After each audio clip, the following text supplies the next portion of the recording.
There is amazing food all over the world, but what I want to know is who has the best. So I picked out 72 of the best cuisines in the world, did some research on each of them, and created a knockout tournament where you, the viewers, decide which is best. We're in the third week of the play-in tournament, and the results will be shared in a few weeks after all 8 play-in battles conclude. This week we head to Asia, where Pakistan and Palestine battle it out to see who makes it into the round of 64. Perhaps the toughest of our 4 main brackets, the winner will go on to compete against culinary powerhouse Japan, the number 2 overall seed in the competition.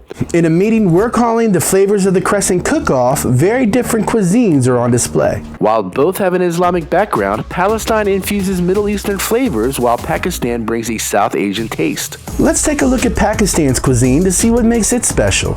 This week in the Global Cuisines Play-In Tournament, Palestine and Pakistan face off. Pakistani cuisine is a tasty mix of flavors and aromas shaped by the country's diverse cultures. It is well known for using bold spices such as cumin, coriander, turmeric, and chili, which gives dishes their vibrant taste. Unique cooking methods like tandoori bacon and the tradition of sharing meals with others makes dining in Pakistan a special experience. The national dish of Pakistan is often considered to be nihari, a stew made from slow-cooked beef, often enjoyed for breakfast. The meat is simmered overnight with spices like ginger, garlic, and garam masala, creating a rich, flavorful gravy. Biryani is an aromatic rice dish cooked with marinated chicken, beef, or mutton, spices, and sometimes potatoes. And karahi is a spicy curry made with meat cooked in a wok-like pan, flavored with tomatoes, green chilies, and ginger. Meanwhile, Palestinian cuisine is rooted into the traditions of the Levant. Here are the basics. Palestinian cuisine is influenced by the region's history and cultural diversity. It features staple ingredients like olive oil, fresh vegetables, grains, and legumes, often used with spices such as za'atar and sumac. A unique trait of Palestinian cuisine is its emphasis on communal dining and hospitality, where meals are often shared among family and friends. The national dish of Palestine is moussakhan, which is roasted chicken seasoned with sumac and served on a bed of flatbread. Maklouba is a layered dish of rice, meat, and vegetables cooked together and flipped upside down when served. And Palestinian falafels differ from others in the region in that it's made with chickpeas and often are spiced with parsley and cilantro.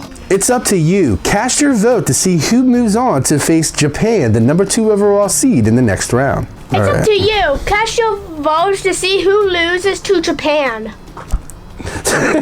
You can also vote in the Global Community tab or in the comments of our YouTube shorts over the next 3 days. But if you're still undecided, here's a deeper comparison.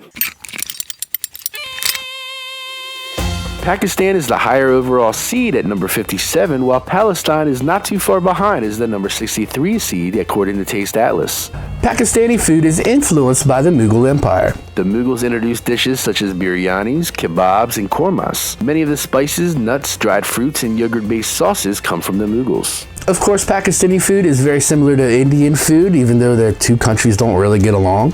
And they both have different cultures, like different religions. Pakistan uses more meat than they do in India. Indian food tends to be more vegetarian for religious reasons. And there's a lot of Central Asian influence in Pakistani food, so Pakistanis tend to incorporate things like lamb, wheat, dried fruits, and yogurt. Of course, there is some British influence in there as well. Palestinian cuisine has a deep connection with the agricultural traditions of the Levant, which Palestine is a part of and can be seen as the Eastern Mediterranean region. Palestine is in the area where the ancient Canaanites lived. They ate a lot of olives, grains, and figs, which are still a big part of Palestinian cuisine today. The area was a part of the Ottoman Empire for 400 years, so things like kebabs, kafta, and baklava are eaten in Palestine. And Palestine has been a part of the Muslim world pretty much since the beginning of Islam, so they follow Islamic dietary laws like not eating pork. And of course, being near the Mediterranean, they use a lot of ingredients like seafood, fresh vegetables, and herbs like parsley and mint. The top-rated dish for Pakistan is chicken karahi. It's when you stir-fry chicken with tomatoes, garlic, ginger, and a blend of spices in a wok-like pan called a karahi. It's where it got its name.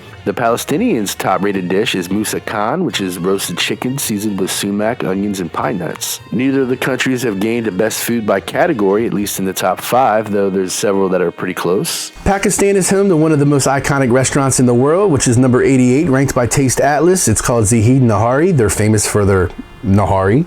The top-rated restaurant in Palestine is in Ramallah. It's called Zest Restaurant. It's according to TripAdvisor. In terms of cooking methods, Pakistani cooking tends to be more complex. They do a lot more slow cooking and marinating. They do a lot of tandoor cooking. That's really popular there. Palestinian cooking tends to be a little more simple with more grilling, baking, and stewing. The Pakistanis use a lot of spices, whereas the Palestinians use more herbs like parsley and mint.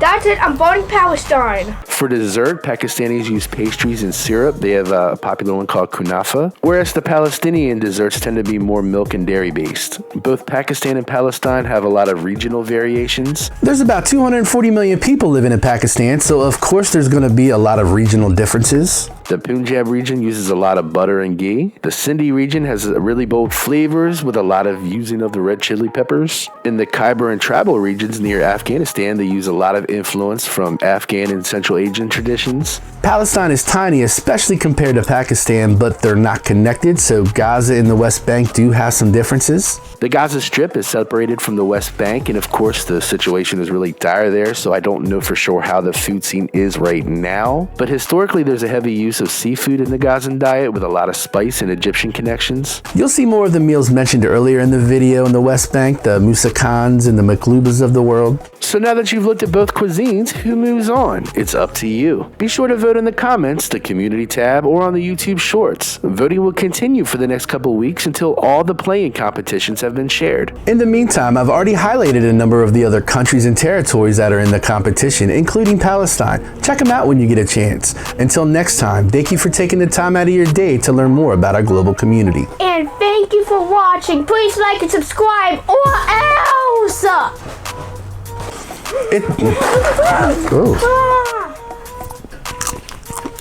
Sorry.